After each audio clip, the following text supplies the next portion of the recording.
بسم الله الرحمن الرحيم. بسم الله الرحمن الرحيم وبه نستعين وهو خير معين وصلى الله على نبينا محمد وآله الطاهرين وصحبه المنتجبين اللهم صل على محمد وآل محمد اللهم انطقني بالهدى وألهمني التقوى. عزیز طلباء کرام، السلام علیکم ورحمۃ اللہ وبرکاتہ۔ آج کی بحث میں ہم علم اجمالی کی منجزیت کا خلاصہ پیش کریں گے، کیونکہ منجزیت کی بحث یہاں پہ اختتام کو پہنچتی ہے۔ اگرچہ علم اجمالی کی کچھ مباحث باقی ہیں، لیکن جو اصلی بحث یعنی منجزیت کی بحث تھی وہ یہاں پہ اختتام کو پہنچتی ہے، تو ہم اس کے اوپر جمع بندی پیش کریں گے اور مباحث کا خلاصہ پیش کریں گے، اور کچھ اصطلاحات جو علم اجمالی کی بحث میں بیان ہوئی، یعنی موافقت قطعی، مخالفت قطعی، موافقت احتمالی، مخالفت احتمالی، ان کی بھی وضاحت کریں گے۔ تو چلتے ہیں سبق کی جانب۔ سب سے پہلے قراءت متن کرتے ہیں۔ وَهَكَذَا يُنْتَجُ عَنْ هَذَا الْإِسْتِدْلَالِ الْقَوْلُ بِعَدَمِ شُمُولِ الْقَاعِدَةِ العملية الثانوية أصالة البراءة لأي واحد من الطرفين، ويعني هذا أن كل طرف من أطراف العلم الإجمالي يظل مندرجا ضمن نطاق القاعدة العملية الأساسية القائلة بالاحتياط ما دامت القاعدة الثانوية عاجزة عن شموله. وعلى هذا الأساس ندرك الفرق بين الشك البدوي والشك الناتج عن العلم الإجمالي، فالأول يدخل في نطاق القاعدة الثانوية وهي أصالة البراءة، والثاني يدخل في نطاق القاعدة الأولية وهي أصالة الاحتياط. وفي ضوء ذلك نعرف أن الواجب علينا عقلا في موارد العلم الإجمالي هو الاتيان بكلا الطرفين، أي الظهر والجمعة في المثال السابق، لأن كل منهما داخل في نطاق أصالة الاحتياط. ويطلق في علم الأصول على الاتيان بالطرفين معا اسم الموافقة القطعية، لأن المكلف عند اتيانه بهما معا يقطع بأنه وافق تكليف المولى، كما يطلق على ترك الطرفين معا اسم المخالفة القطعية. وأما الاتيان بأحدهما وترك الآخر فيطلق عليهما اسم الموافقة الاحتمالية والمخالفة الاحتمالية، لأن المكلف في هذه الحالة يحتمل أنه وافق تكليف المولى ويحتمل أنه خالفه۔ یہ تو عبارت تھی جو ہم نے قرأت کر لی۔ اب چلتے ہیں اہم ترین نکات کی جانب۔ اگرچہ علم اجمالی کی بحث ابھی تک جاری ہے، لیکن منجزیت کی بحث یہاں پہ آج اپنے اختتام کو پہنچ رہی ہے، لہٰذا منجزیت کی بحث کا خلاصہ یہاں پہ پیش کرتے ہیں۔ اصل سوال یہ تھا کہ کیا علم اجمالی میں بھی اصل براءت جاری ہوگی یا نہیں ہوگی؟ یعنی جیسے شک بدوی میں اصل براءت جاری ہوتی تھی، تو اگر تو علم اجمالی میں اصل براءت جاری ہوتی تو اس کا مطلب یہ تھا کہ علم اجمالی منجزیت نہیں رکھتا۔ تو چونکہ ہم نے بتا دیا کہ یہاں پہ اصل براءت جاری نہیں ہوگی، تو اس کا مطلب ہے منجزیت رکھتا ہے۔ تو آج اس بحث کا خلاصہ یہاں پہ پیش کرتے ہیں۔ خلاصہ بحث یہ ہے کہ ہم نے پہلے مرحلے میں حرمت مخالفت قطعی کی بحث کی اور بتایا کہ حرمت مخالفت قطعی سے مراد یہ ہے کہ طرفین علم اجمالی کی مخالفت کرنا، یعنی اگر تو وجوب کی بحث ہے، یعنی اگر مردد ہے امر کس میں؟ وجوب میں، مثلا وجوب ظہر اور وجوب جمعہ، یہاں پہ طرفین کو آپ ترک کر دیں تو یہ ہو جائے گی علم اجمالی کی مخالفت۔ اسی طرح حرمت میں مثلا حاضل انا یہ برتن حرام ہے یا وہ برتن حرام ہے، ذاکل انا ایک برتن یہ والا ہے ایک برتن وہ سامنے پڑا ہے، دونوں میں شک ہے کہ کون سا مثلا نجاست کے اوپر مشتمل ہے، اور آپ جو ہے وہ ایک اس کو استعمال کر لیتے ہیں، مثلا پینے کے لیے استعمال کر لیا یا کسی بھی ایسے کام کے لیے کہ جس میں استعمال نہیں ہونا چاہیے۔ تو یہاں پہ کیا ہے، حرمت استفادہ از انا شرب مثلا ماء الاناء النجس، تو یہاں پہ کیا ہوگا، اگر دونوں کو پی لیتے ہیں تو یہ طرفین کی مخالفت ہو جائے گی۔ اس حوالے سے ہم نے بتایا کہ یہ قط کی مخالفت ہے اور یہ حرام ہے۔ پھر ہم نے دوسرے مرحلے میں گفتگو کی کہ جہاں پہ وجوب موافقت قطعی کی بحث تھی، ہم نے بتایا کہ طرفین میں سے کیا ایک کی نسبت برات جاری ہو سکتی ہے یا نہیں ہو سکتی۔ اگر ہم کہتے کہ ایک کی نسبت سے برات جاری ہو سکتی ہے تو اس کا مطلب یہ ہے کہ موافقت قطعی واجب نہیں ہے، تو ہم نے بتایا کہ یہاں پہ برات جاری نہیں ہوتی، کیوں؟ اس لیے کہ ترجیح بلا مرجح لازم آتا ہے۔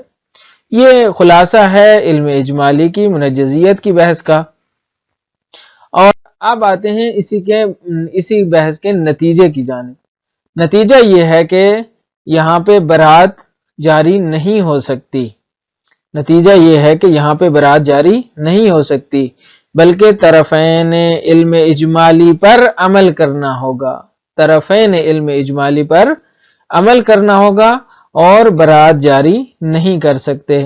اور عقلی طور پر کیا ہے، احتیاط واجب ہے، عقلی طور پر احتیاط واجب ہے، یہ نتیجہ بحث ہے۔ پس عقلی طور پر احتیاط واجب ہے، اور احتیاط کا مقتضا یہ ہے کہ طرفین علم اجمالی پر عمل کرنا ہوگا۔ اب آتے ہیں اصطلاحات کی جانب۔ علم اجمالی میں استعمال ہونے والی چند ایک اصطلاحات۔ سب سے پہلی اصطلاح تھی موافقت قطعی۔ موافقت قطعی سے مراد کیا ہے؟ یعنی طرفین علم اجمالی کا انجام دینا، یعنی طرفین علم اجمالی کے مقتضا پر عمل کرنا۔ انجام دینے سے مراد یہ ہے کہ یعنی اگر مقتضا ترک ہے تو ترک کر دو، اگر مقتضا انجام ہے تو انجام دے دو۔ مثلا اگر مردد ہے حرمت کے حوالے سے کہ یہ فرد حرام ہے یا یہ فرد، تو دونوں کو کیا کرنا ہے، ترک کر دینا ہے، یہ کیا ہو جائے گا، موافقت قطعی۔ اگر تو وجوب ہے تو مردد ہے مثلا اس میں اور اس میں، تو دونوں کو کیا کیا ہے، انجام دے دیا ہے، یہ ہوگی موافقت قطعی۔ اسی کا اگر الٹ کر دیں، اسی کو اگر الٹ دیں تو یہ ہو جائے گی مخالفت قطعی، یعنی طرفین کو ترک کر دیں، یعنی مقتضاء طرفین پر عمل نہ کریں۔ اگر حرمت ہے تو دونوں کو انجام دے دیں تاکہ کوئی گنجائش باقی نہ رہے گناہ کے لیے، یعنی گناہ کرنے میں۔ یا اصلا وجوب ہے تو دونوں کو ہی ترک کر دیں، مثلا جمعے کے دن نہ ظہر پڑھیں نہ جمعہ پڑھیں، تو یہ ہو جائے گی مخالفت قطعی۔ اب ہے بین بین صورتحال کہ اگر ایک طرف کو انجام دیتے ہیں، مثلا وجوب ہے تو ایک فرد کو انجام دیا دوسرے کو انجام نہیں دیا، اس کو کہتے ہیں موافقت احتمالی۔ اسی کا دوسرا جو پلڑا ہے، یعنی اگر گلاس یہ آدھا ہے تو اگر خالی حصہ دیکھیں پر حصہ دیکھیں تو یہ والا حصہ ہے کہ ایک طرف کو تو انجام دیا ہے نا کم از کم، تو اس کو اس لحاظ سے موافقت احتمالی کہتے ہیں۔ اسی کا دوسرا نام کیا ہے، یعنی اسی فرد کو، اسی مصداق کو اگر آپ لیوان کا یا گلاس کا پر حصہ دیکھنے کے بجائے خالی حصہ کی طرف دیکھیں گے تو یوں بنے گا نا کہ ایک طرف کو انجام دیا ہے تو ایک طرف کو ترک کر دیا ہے۔ مثلا وجوب نماز جمعے کے دن یا ظہر جمعے کے دن۔ اب اگر مثلا ایک شخص نے ایک کو انجام دیا یعنی جمعے کو انجام دیا، تو اس لحاظ سے کہ اس نے جمعہ پڑھا ہے موافقت احتمالی کی ہے، اور اس لحاظ سے کہ اسی شخص نے ظہر کو ترک کیا ہے تو مخالفت احتمالی کی ہے۔ بس یہ مخالفت احتمالی اور موافقت احتمالی کیا ہیں، ایک ہی سکے کے دو رخ ہیں۔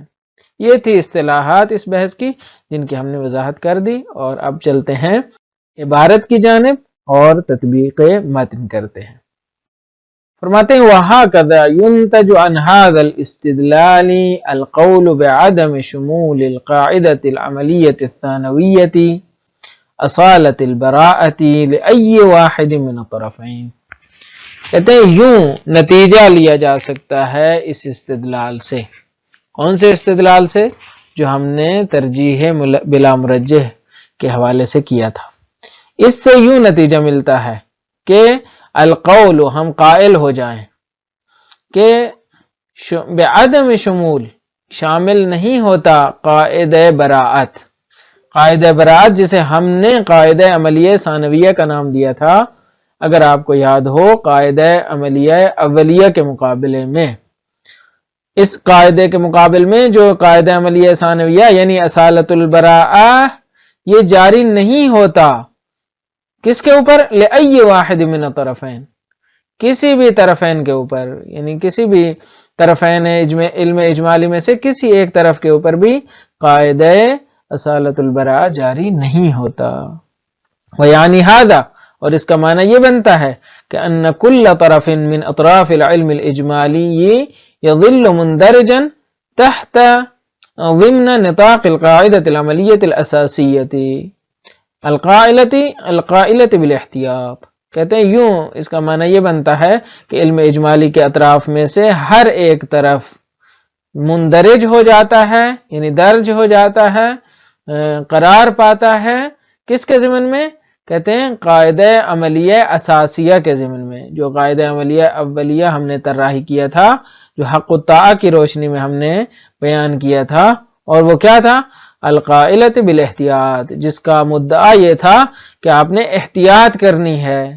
ما دامت القاعدۃ الثانویۃ عاجزۃ عن شمولہ، جب تک کہ قاعدہ ثانویہ اس کے شمول سے عاجز ہے، یعنی وہ اپنے دائرہ کار میں اس مورد کو نہیں لے سکتا، تو پھر وہی قاعدہ اولیہ جاری ہوگا، اور اس کا ماننا یہ ہے کہ آپ نے احتیاط کرنی ہے. وعلی ھذا الاساس، بس اس بنیاد پر ندرک الفرق بین الشک البدوی والشک الناتج عن العلم الاجمالی. کہتے ہیں یوں ہم فرق کو درک کر سکتے ہیں شک کے بدوی کے درمیان اور اس شک کے درمیان جو علم اجمالی سے ناتج ہے، جو علم اجمالی سے پھوٹا ہے. فالاول، جو شک بدوی ہے، فالاول پہلا یعنی شک بدوی، يدخل فی نطاق القاعدۃ الثانویۃ وہی اصالۃ البراءہ. کہتے ہیں پہلا جو ہے وہ قاعدہ ثانویہ یعنی اصالۃ البراءہ کے دائرے میں داخل ہے. والثانی يدخل فی نطاق القاعدۃ الاولیۃ وہی اصالۃ الاحتیاط. اور جو دوسرا ہے یعنی شک کے ناتج عن علم الاجمالی، یہ کیا ہے؟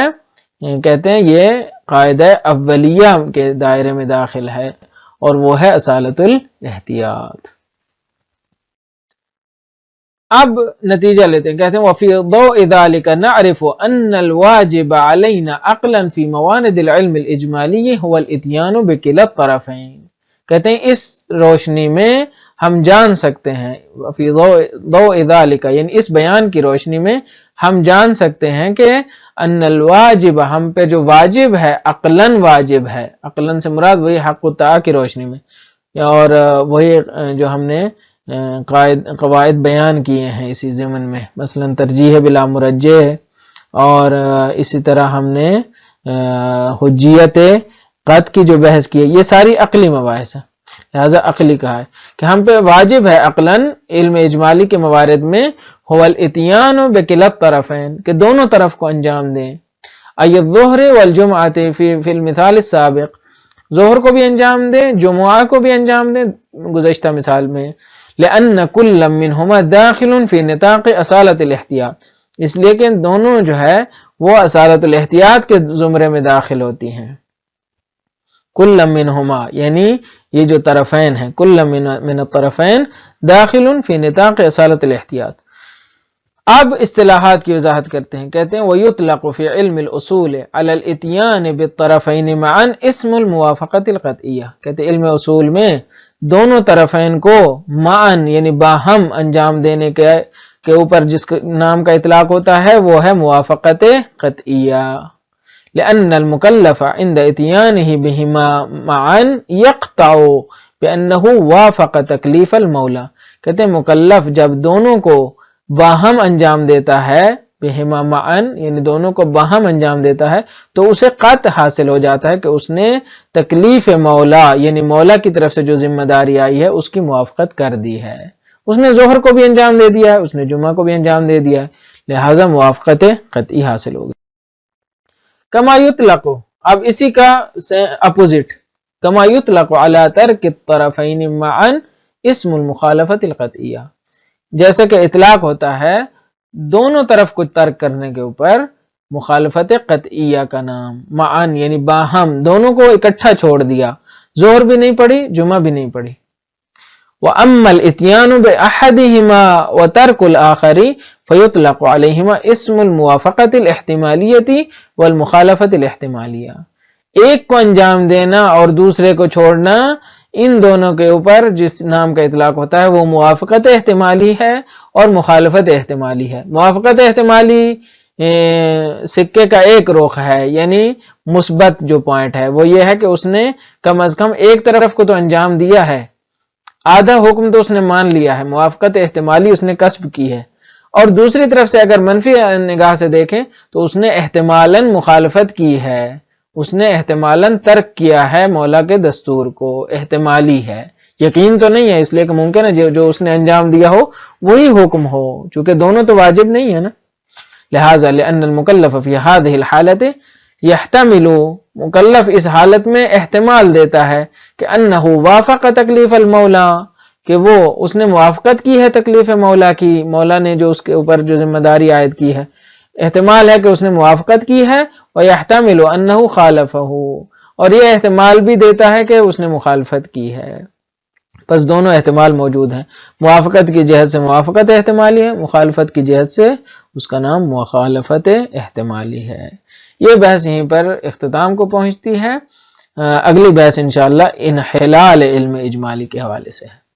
خلاصہ کلام یہ ہے کہ ہم نے یہاں تک کی بحث میں ثابت کیا کہ علم اجمالی منجزیت رکھتا ہے، یعنی منجز تکلیف ہے، وہ شک بدوی کی طرح نہیں ہے، شک بدوی منجزیت نہیں رکھتا، لہٰذا علم اجمالی شک بدوی کی طرح نہیں ہے۔ اور ہم نے بتایا کہ پس جب منجزیت رکھتا ہے تو اس کی منجزیت صرف یہاں تک محدود نہیں ہے کہ مخالفت قطعی حرام ہو، نہیں بلکہ موافقت قطعی بھی واجب ہے۔ کیسے واجب ہے؟ کیونکہ ہم نے بتایا کہ یہاں پہ احتیاط کا مورد ہے، اور احتیاط یہاں پہ عقلی طور پر واجب ہے۔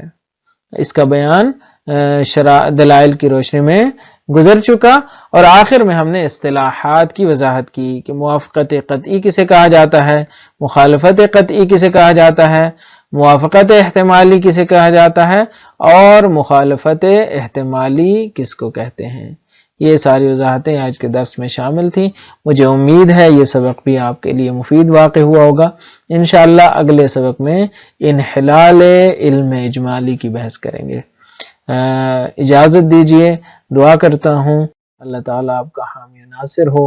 السلام علیکم ورحمۃ اللہ وبرکاتہ۔